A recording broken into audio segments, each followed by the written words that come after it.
Corsi, Interim President at SEA, followed by Steve Goodrich, Report Study Chair and CEO of COE. We will then begin taking reporter questions. Please take a moment to make sure that your first and last name is correctly displayed in your video square. Please look to the shared screen for step-by-step tutorial on how to display your name. This is what your conference screen should look like. Click the participant button at the bottom of your screen. This will prompt the sidebar to open and show you the list of participants in this conference. Hover your mouse over your name or account to find the option to rename yourself. Click the rename to open the rename dialog box. Enter your first and last name into this box and click rename to finalize the change.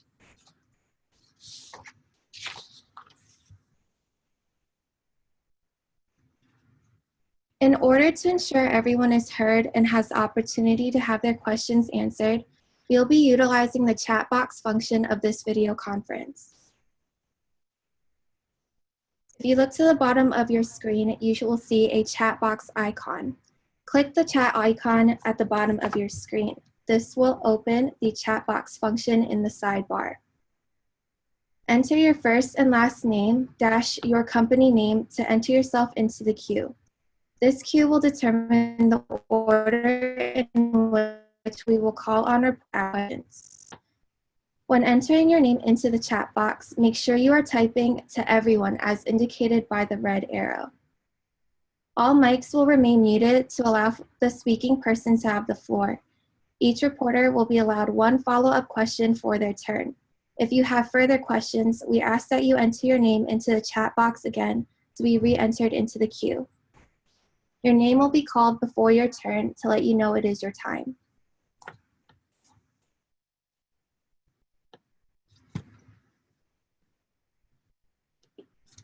The QA portion of this press conference will be moderated by Jason Breifel of Senior Executives Association. Christina, thank you all for joining us today. We appreciate your time and those being with us. As Christina mentioned, both Bob and Steve will provide about 10 minutes of remarks each, summarizing the report, the cases we examined, and our recommendations. And then we'll reserve the last half hour of the conference for questions. And we will prioritize questions that we receive from reporters.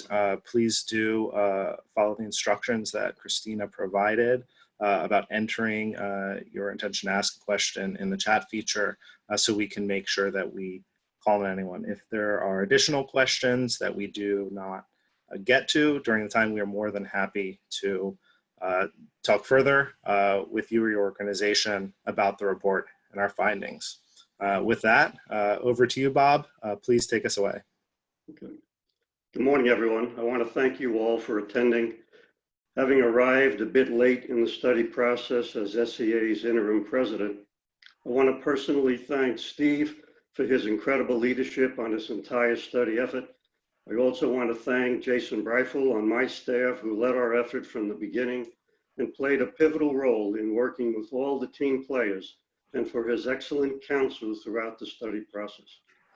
I'd like to spend some time on how this all started and how we constructed the report before turning it over to Steve to walk you through the recommendations. Currently, lawmakers, most stakeholders, and agency leaders overwhelmingly agree that change is necessary to allow our federal government to recruit and retain top talent and equip our current workforce for the skills and technology needed. While most agree change is needed, our government in its current state does not have the capacity to undergo significant changes.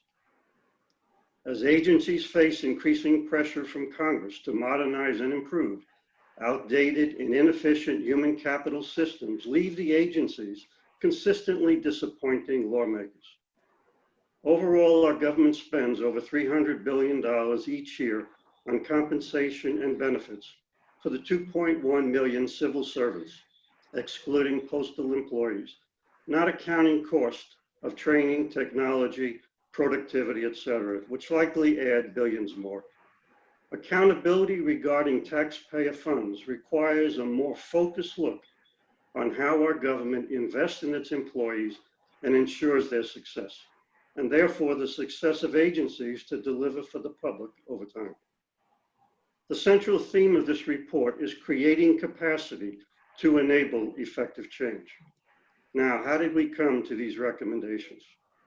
We initiated this study in response to the Trump administration's faulty proposal to merge the Office of Personnel Management and the General Services Administration.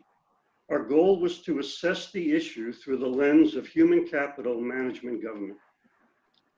With Steve serving as the study chair, SEA worked together with former OPM executives, GAO experts, federal and state agency leaders, federal employee associations and unions, and private sector thought leaders throughout 2019 and 2020 to understand the current landscape of HCM and draft bold recommendations for executive and congressional actions to improve the capacity of government in order to enable it to make the changes we all desire.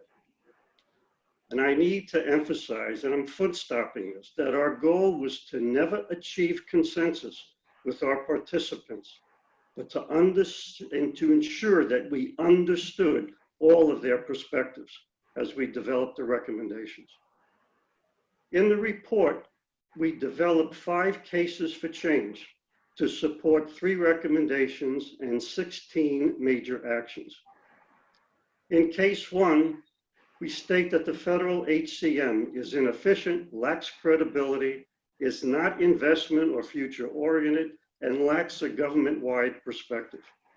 The federal government is one of the world's largest employers, but lacks a central entity that has the capacity to envision and address the future of work, shared services, civil service modernization, and technology needs in the workplace.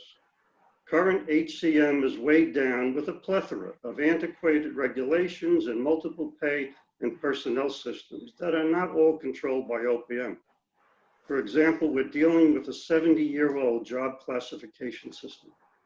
And OPM lacks long-term leadership to drive strategy, policy reform, and HCM priorities since 2013.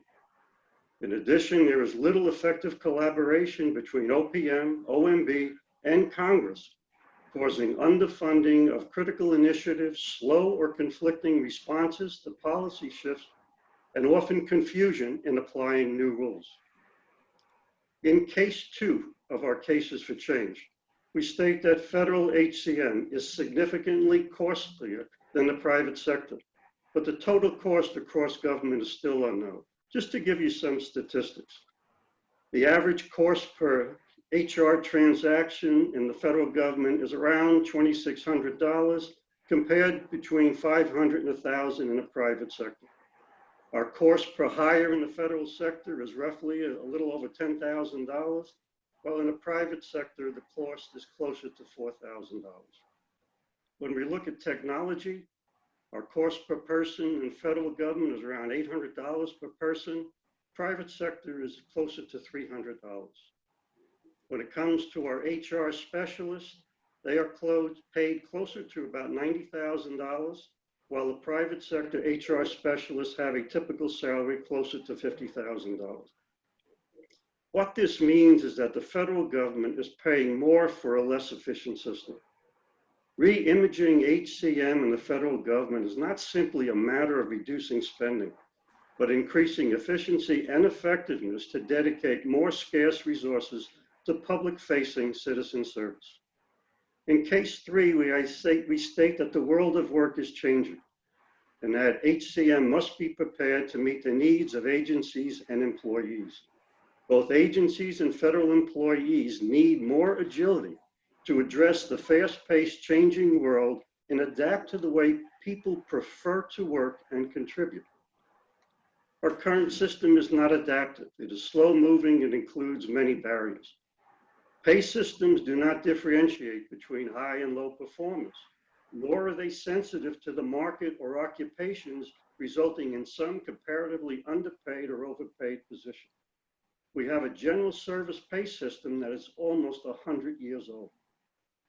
Modern employees want to contribute, improve their skills, and have flexibility in their positions. However, this requires more simplified records transfers, retirement system portability, work-life integration, pay comparability, and elimination of barriers such as time and grade rules, technology access, etc. OPM's current enterprise human resource integration data system is not accessible by agencies. The technology is outdated, the data is often inaccurate, and there are no longer any software tools applied to exploit the data.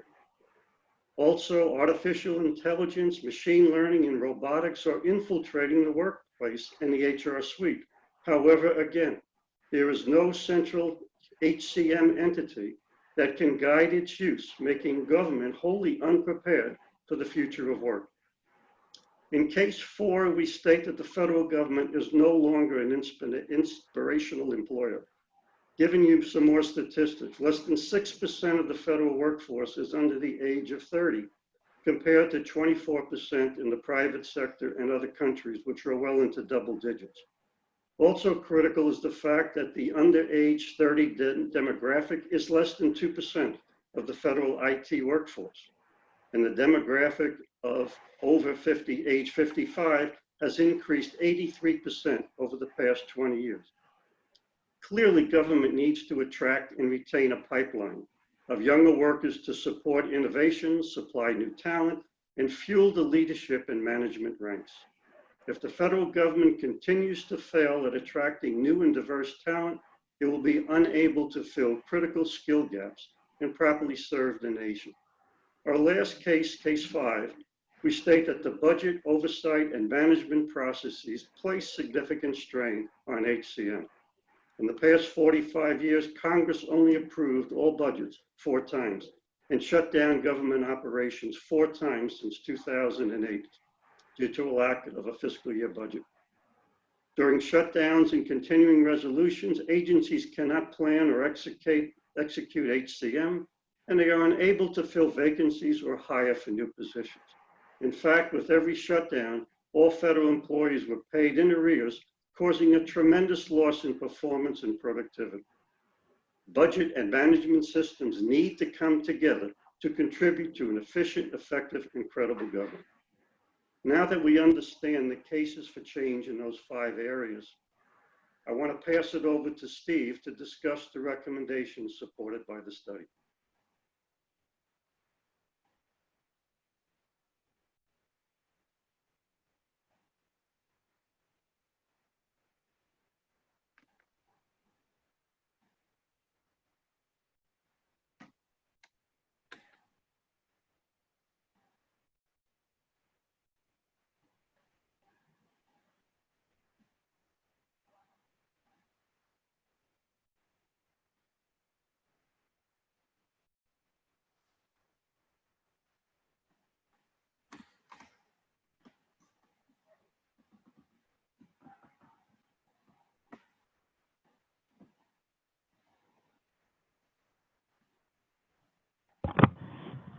Sorry, I'm going to start again. I was told I was muted.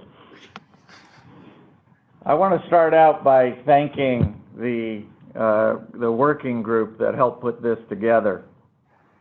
That was made up of Dave Mader, Dan Blair, Jason Breifel, Bob Corsi, Robert Goldenkopf, Jessica Clement, and Robert Shea.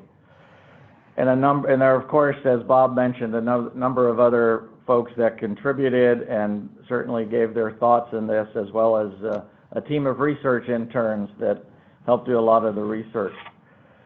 For a large number of years, I've been in this town trying to help agencies become more efficient, effective, and credible. And as we look at human capital management, there are many reports out there, whether it be the Volcker Alliance, whether it be NAPA, a lot of other experts out there talking about civil service modernization and the needs. It's been going on for years. We didn't want to do another report and create another set of recommendations that say the same thing, although those are critically important. So we asked ourselves why. Why haven't a lot of those changes been made? And really what we arrived at is the answer is capacity. The capacity, the knowledge and skills and capability from OPM, the agencies, Congress, the White House, to affect change and modernize our civil service.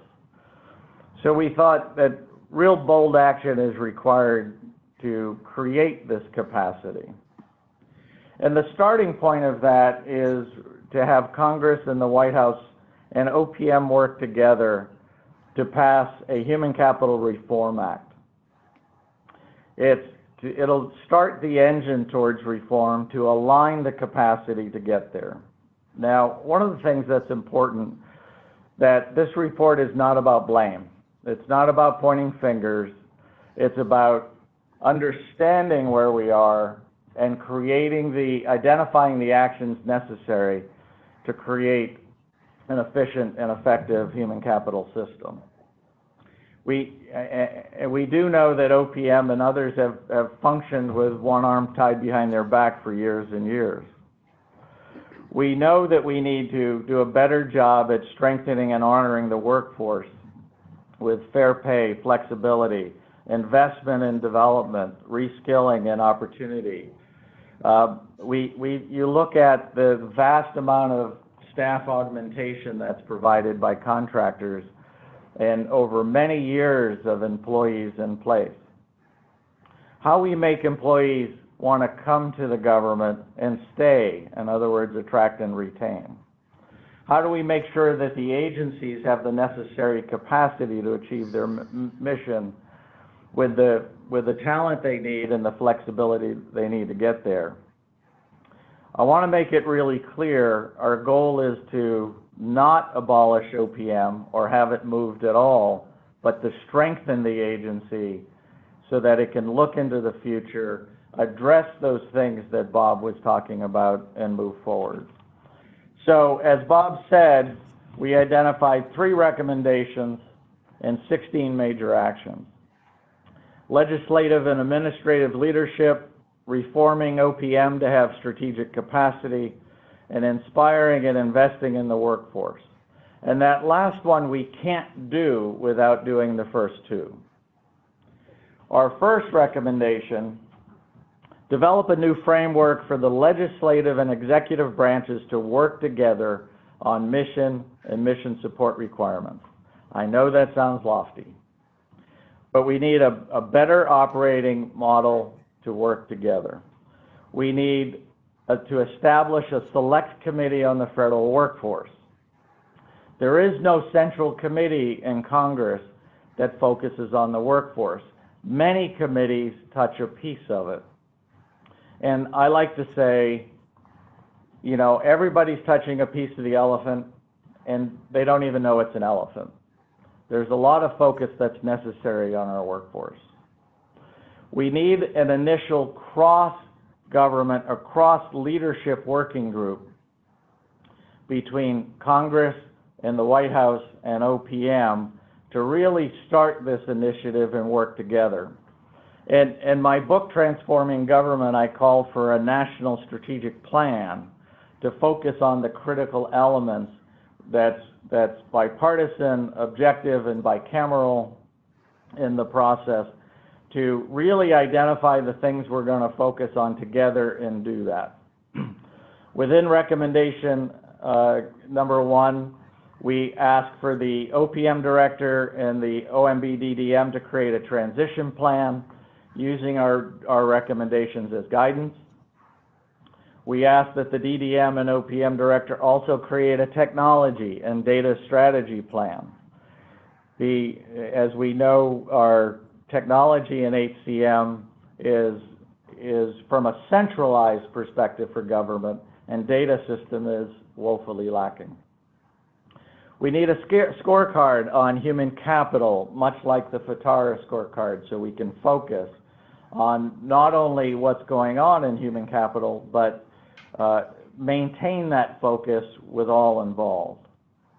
We need to leverage existing mandates such as GIPRMA, the Data Act, Evidence-Based Policy Making Act, tools that already exist that we can use to really strengthen our human capital focus. We need to catalog all HCM spending across government, not just to capture what the true costs are, but to identify duplication and opportunities for sharing. You know, a lot of agencies work in their stovepipes because that's the model they have, that's the way Congress funds things, but there's often not a lot of opportunity to move out there and start sharing. And we need to develop an advanced modern certification program for our human capital professionals to prepare and help in this transformation. Recommendation number 2, reform OPM into an efficient, effective, strategic, and credible governor of government-wide human capital management. We need to prepare OPM to lead human capital management and develop its capacity. OPM is by statute and by focus a regulatory compliance organization that only has Title V and not others, but has less of a strategic orientation to look at the future of work, to look at agencies' needs, to look at the way technology is influencing the workplace and make the changes. And if the workforce is our most important asset, we really need to bring OPM into the 21st century to help it perform. It'll require skill realignment and culture shifts, and we're recommending reorganizing OPM into 4 primary functions. Do you have that graphic, please, Christina? Could you pull that up?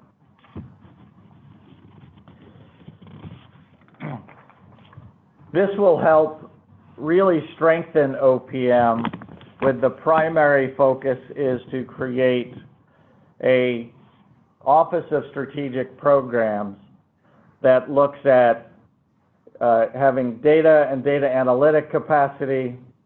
It has the research and innovation capacity to look at the civil service reform, look at pay and how it should be strengthened for our workforce, conduct demonstration projects, have a very strong capability within OPM that is an Office of Strategic Focus.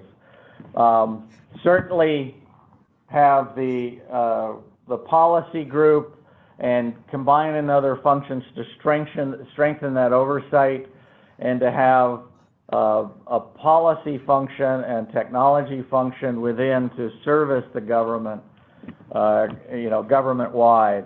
Also looking at having that sort of policy czar capacity to be not just looking at the compliance function, but looking at how policy should be adapting over time in a very proactive way.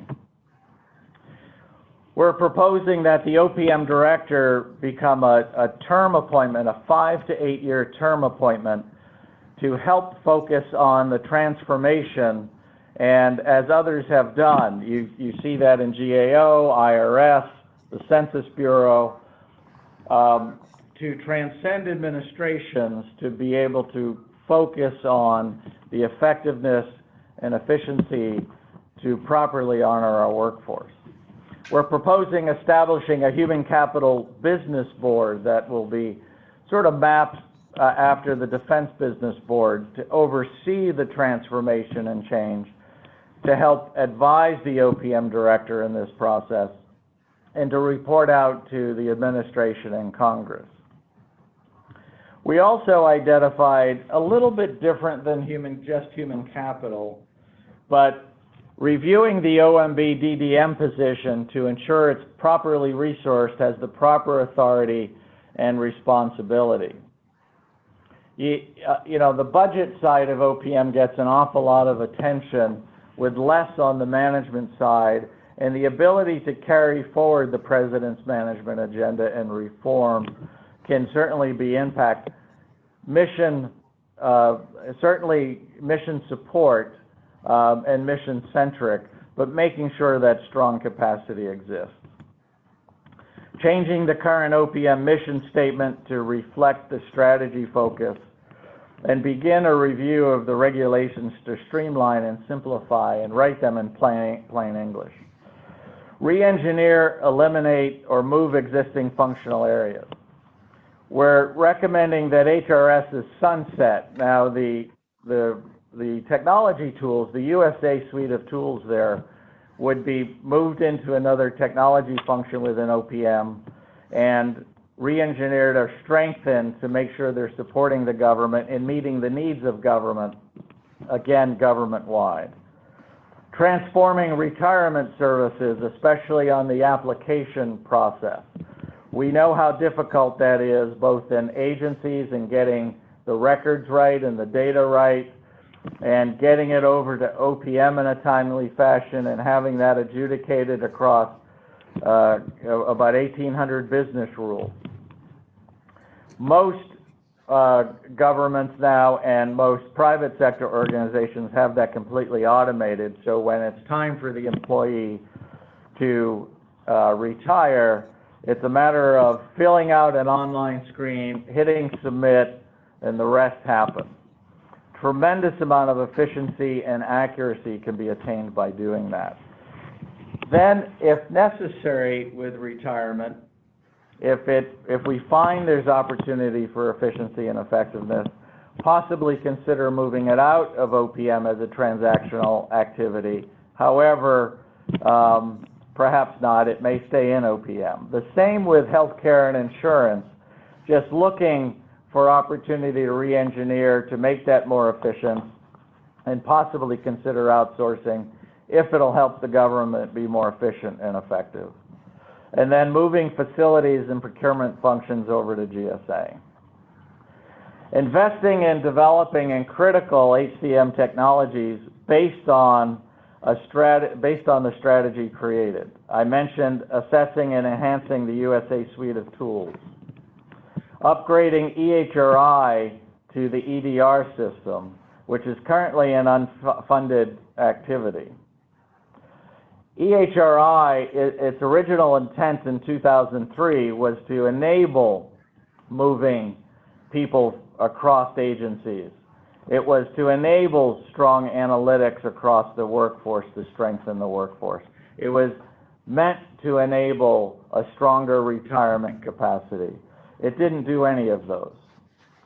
And it's time for advanced technology, a stronger EDR system that'll become the foundation for so many functions across government and become the system of record which all agencies tap into and use.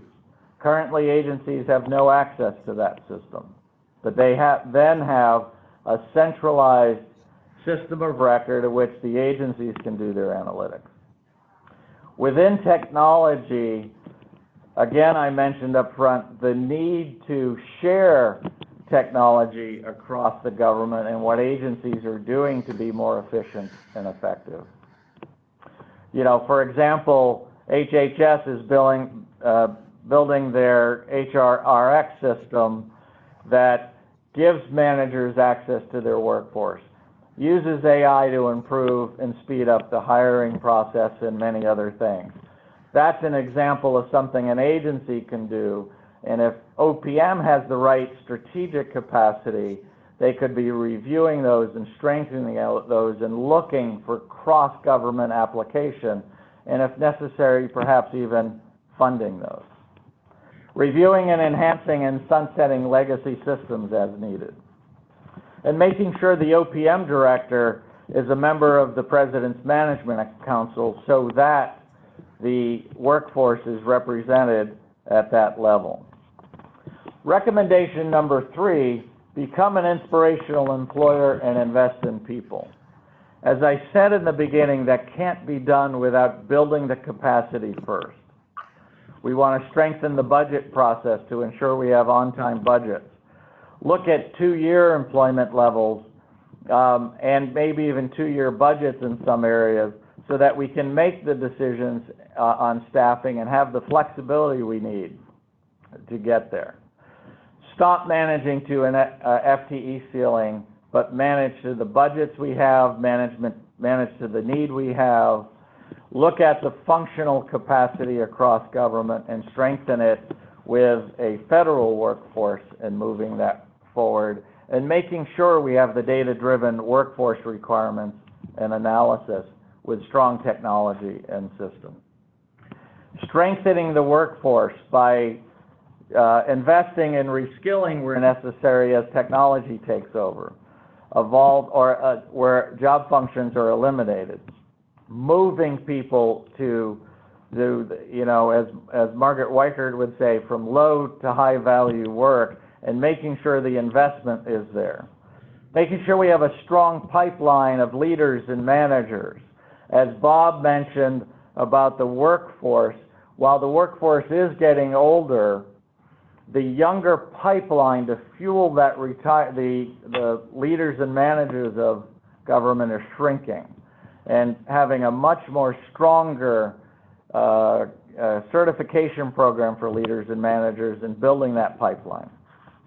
Create flexible systems for changing roles and being able to allow people to be portable. The workforce is younger, and the workforce wants to be portable and move to where they can make contributions and where they can move perhaps from agency to agency or project to project, and eliminating barriers with which to do that. Having Congress fund a 1 to 2% of payroll training budget that is absconded for training and development of our workforce. Yeah, now the private sector on average is 3.3% of payroll. But what we don't have is a segregated functional budget that can only be used for development. And we can't tell what's being used out of what budget and how it's used. And then within that, modernizing our civil service. Now, if we've done the first two, we start the investment in the workforce, we can now modernize our civil service to create a stronger hiring process with shared certifications, encumbered position, open and continuous roles, not just to speed it up. And I think, time to hire should become an obsolete measure. It's the quality of the hire, the satisfaction level of HR's customers we should be looking at. Not just faster, but better. Hiring flexibilities, allowing agencies to be burstable and to create employment models that meet the needs of our workforce, whether it's part-time for people who need to stay at home more and looking for more part-time work, just as an example. Having OPM oversee all personnel and pay systems, not just Title V. Redesign our classification system that hasn't been changed since 1949 into a stronger, faster position management system that gives people and agencies more flexibility. Occupational and market-based pay. Truly distinguishing between a stronger high and low performers and making sure we can support both. Looking at the merit system principles to make sure we may validate that they're fine the way they are, or maybe making some adjustments for the 21st century. Investing in training and transformation and making sure we have simple regulations and plain English regulations with which to get there. Lastly, within that, promoting government is a great place to work. Recruiting nationally, not just using USA Jobs, but creating systems where a centralized system where OPM is using mass media, using college job fairs, other kinds of job fairs for recruiting, promoting civic education in the schools to help attract and retrain, stronger high school and college entry programs with which to get there, and incentive programs such as loan forgiveness, educational assistance, school-to-work programs, flexi-work type programs. So again, I just want to end that with we tried to look at the capacity that's needed to be able to reform and modernize our civil service, to strengthen it for the workforce, to give them the tools and the capacity they need, as well as the agencies, and build that strategic capacity for a strong OPM going forward. Having that solidify in a Human Capital Reform Act passed by Congress, worked with the administration in Congress, and passed by Congress, hopefully next year to start that role going forward. Our next steps, we've distributed this report to the Hill, to the administration. We're distributing it to the campaigns and other interested parties with the hope to start the discussion, to start moving towards this Human Capital Reform Act. We'll start meetings and sessions on the Hill and with the administration to start moving that forward. So that's a summary of the recommendations. You all have the report, I believe. I'll turn it over to, I guess, Jason to start the questioning process. Great. Thanks so much, Bob and Steve. And appreciate those who've already indicated their questions in the chat box. If there are any other reporters who have a question, please do include those there. We'll start with the first question from David Elfin of CyberFeds. And this is a question for both of you. And I guess it's a twofer. One, what is the biggest takeaway that you'd like folks to have from this report? And part two is, in a non-parliamentary government based on elections, where you often have opposing parties controlling different elements of the government, how optimistic are you that the critical stakeholders can come together to produce the change that this report envisions? Bob, you go first. He's on mute. Well, I'll start. Okay, I'm good now. Okay. What I look from the report, I've been in the business, 46 years on the federal side, and probably 40 of that was human capital related. What I'm really hoping for coming out is the recognition, to be quite honest with you, that we hold agency heads accountable for executing the mission. But we really tie their hands when it comes to many of the human capital practices. And my hope is that we can develop a toolkit for the agency heads, give them the flexibility to operate within the system and the rules without having to go and ask permission to do things to execute their mission. That's where my hope is. The other hope is on the training side of the house, that we need to make that investment and try to protect those monies to be able to train the workforce, just like the private sector does. Unfortunately, on the federal side, for those that know, anytime you get into a budget reduction, the first thing that tends to go is training, and then the next is travel. So that's my hope coming out of the report. Based on my experience, those are the two things that I would love to see coming out.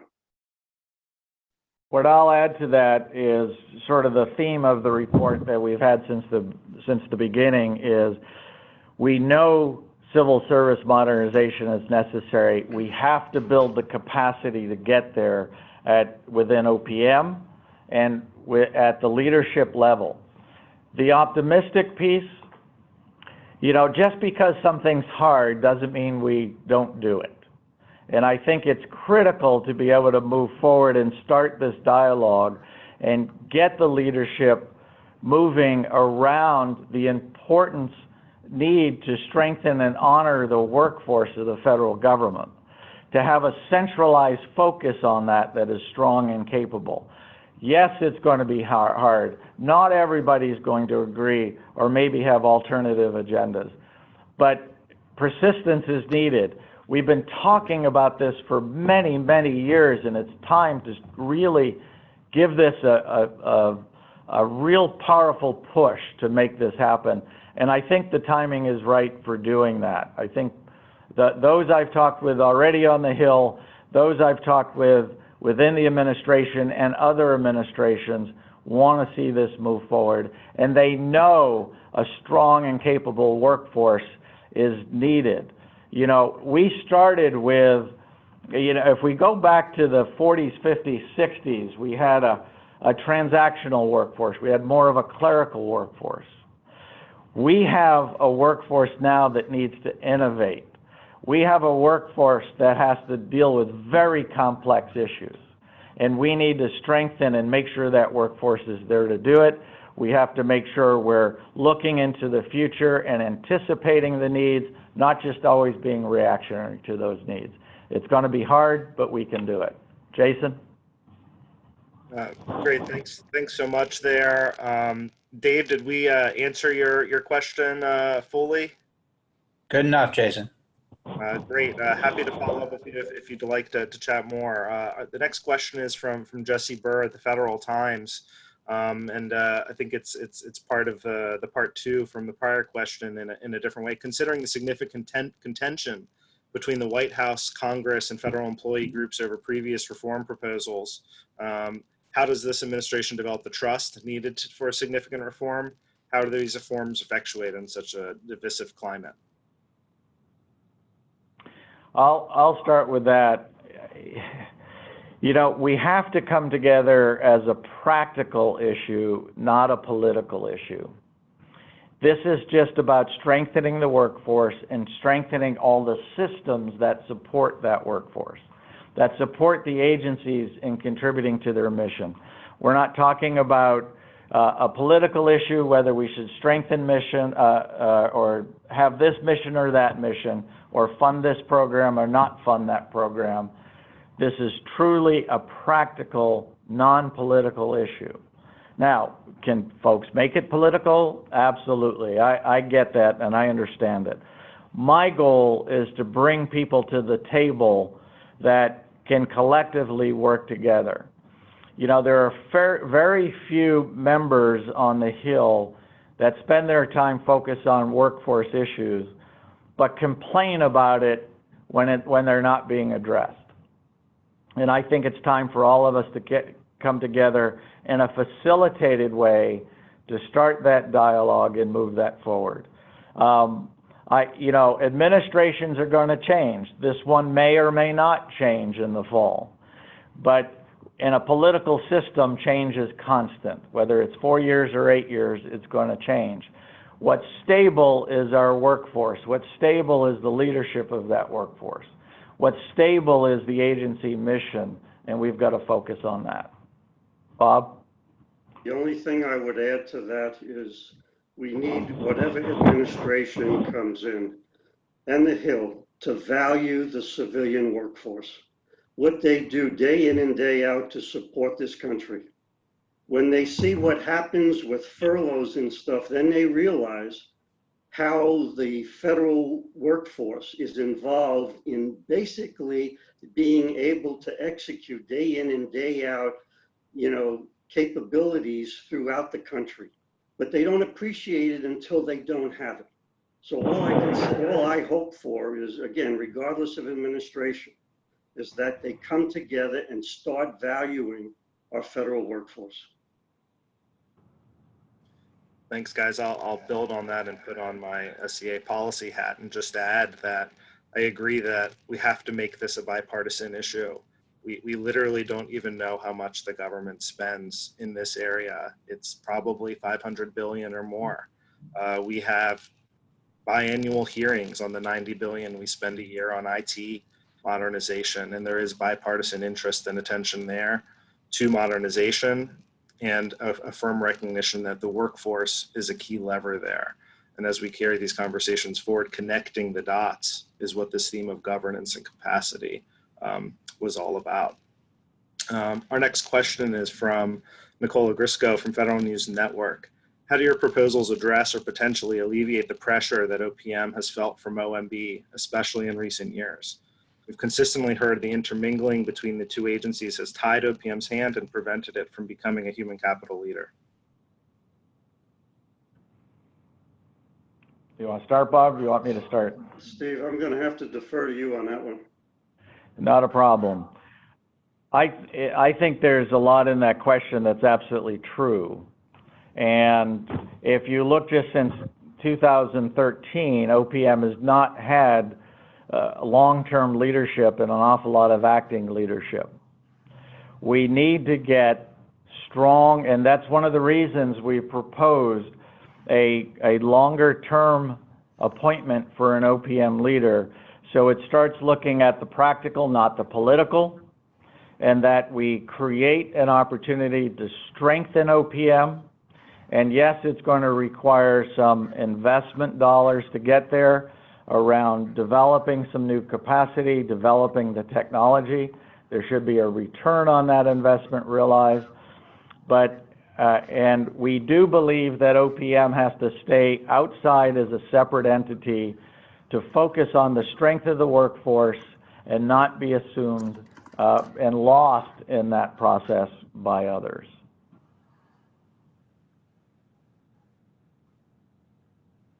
Jason?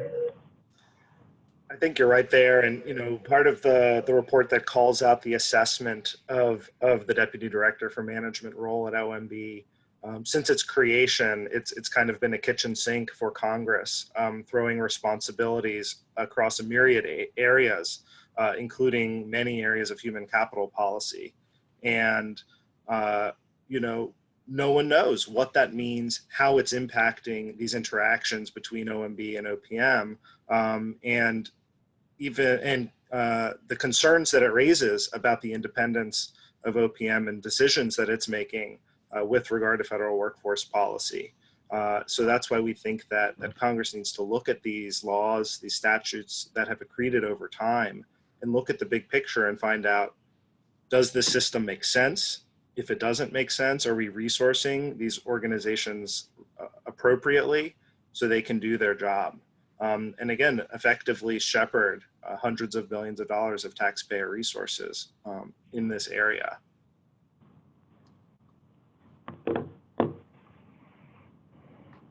All right, I see we have one question from Dave Potts, just a general attendee.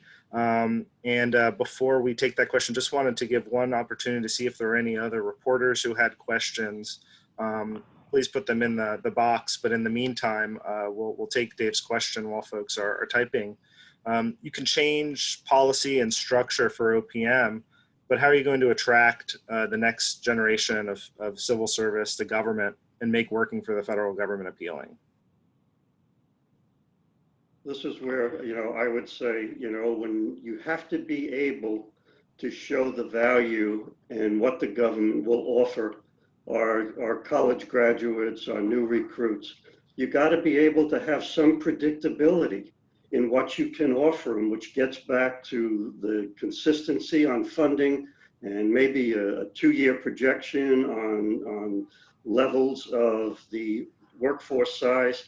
But really what it comes down to is you've got to be able to be competitive with the private sector. I'm not saying dollar for dollar, but you got to be able to show that there is a plan for you if you come within the government, and that it's a very structured process. This is what we can offer you, but there has to be those training dollars, which are absolutely critical. And there are other things that can be offered individuals coming in, helping them pay for their tuition reimbursements, offering, possibility of being able to fund some graduate studies. But again, we have to be able to package those type of benefits and also be able to show them how they can progress within the government in that particular area of study that they are graduating from. But again, until you can do that, and then until you can make spot offers, rather than have to wait months before you can finalize offers, while you've got the private sector who in most cases can offer much more money, okay, and will capture that individual. You've got to be able to give the authority to hiring managers to make on-the-spot hiring, but they have to have in their toolkit the funding capability to make commitments to individuals.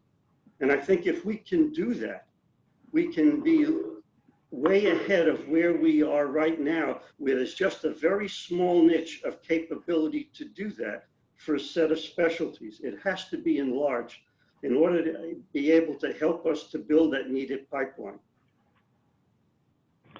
I'll just hitchhike on that and say that people want to be inspired by the mission, but more than ever before, people want to be inspired by the contribution they're making to that mission.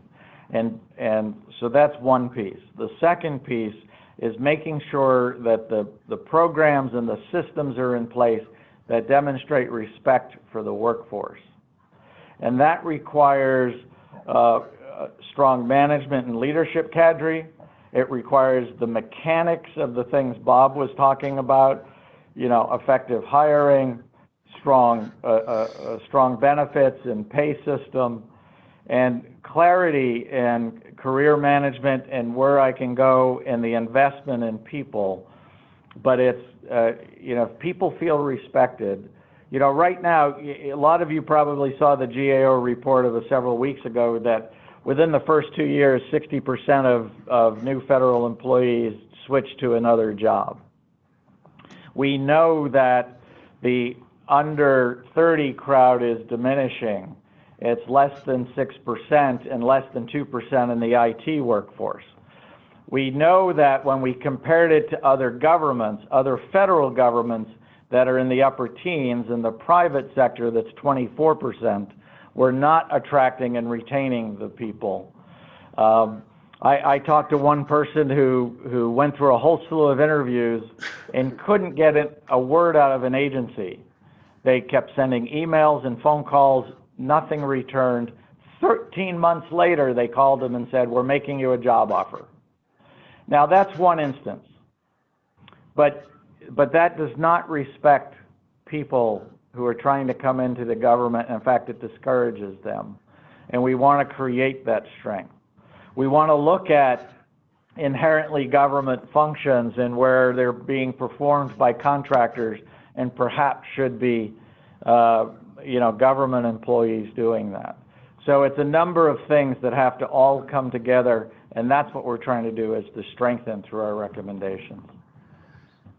Thanks, guys. And one thing that I will add in response to Dave's question is that SEA has been highly supportive of the report and recommendations from the National Commission on National Military and Public Service, which broadly have many recommendations to instill and reinvigorate a national culture of service that includes mechanisms to strengthen the pipeline for folks to get into community service and potentially future public service.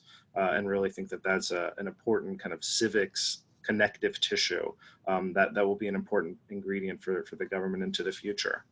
I think our last question that we'll take before 11 is from Adam Asmanian at Federal Computer Week. The current administration talks a lot about accountability for the federal workforce, accountability being shorthand for firing federal employees more easily. As an advocacy group, how has SEA sought to shift the conversation to be about reform? Wow. And I'm happy to take this one. You want to have a shot at it, Jason? Sure thing. You know, again, SEA has consistently, through this administration and in recent years, tried to shift the conversation away from reform. Reform connotes that something is broken, that it's unfixable. We've really tried to use the language of modernization and recognizing that the people who are working within the federal workforce are committed public servants. They do not need to be reformed. The systems, the technology around them, their organizational structure, these budget practices need to be modernized to enable them to do their job and do the work for the public.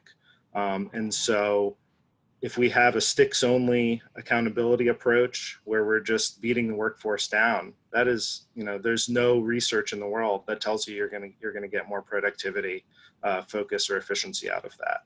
We really need to flip the conversation. And again, this report seeks to contribute to that broader conversation, to connect the dots between these huge sums of money and ultimately the ability of agencies to deliver for the public efficiently. Yeah, I'll just add to that, that word accountability, we've got to change the mnemonics of that and the culture of that. Before COVID, I was presenting to a group of about 500 managers at the Centers for Medicaid and Medicare, and that particular question around accountability came up. We've got to shift accountability from being punitive, that, as Jason says, that stick, to something that's actually positive, and it's a self-concept of what I like to call see it, own it, solve it, do it. But be a contributor and not something that someone else does to me. And that's part of the culture shift that has to take place, certainly within our leadership as well as within our managers and our rank and file.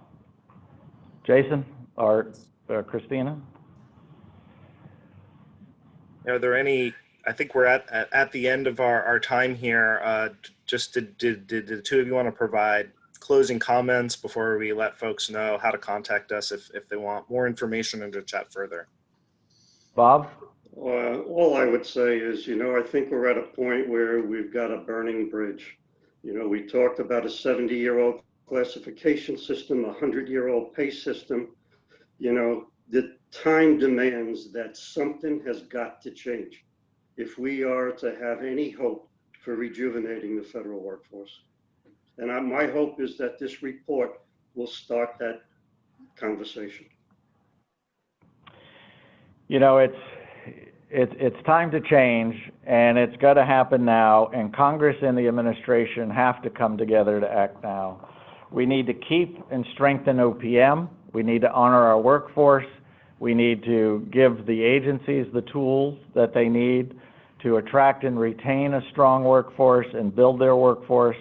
And that needs to start by building the capability and passing the Human Capital Reform Act so we can start on that journey. Thank you both. Christina, Michelle, over to you to take us out. Thank you everyone for coming today. If you look at the shared screen, you can see our contact information of who to contact if you would like to schedule separate interviews or further the discussion. So we have contact from Jason Breifel, who was our moderator today, at jason.breifel@seniorexecs.org. And then we have Michelle Farmer at michelle.farmer@center4oe.com. Thank you all for participating. Thank you and have a great day. Thank you.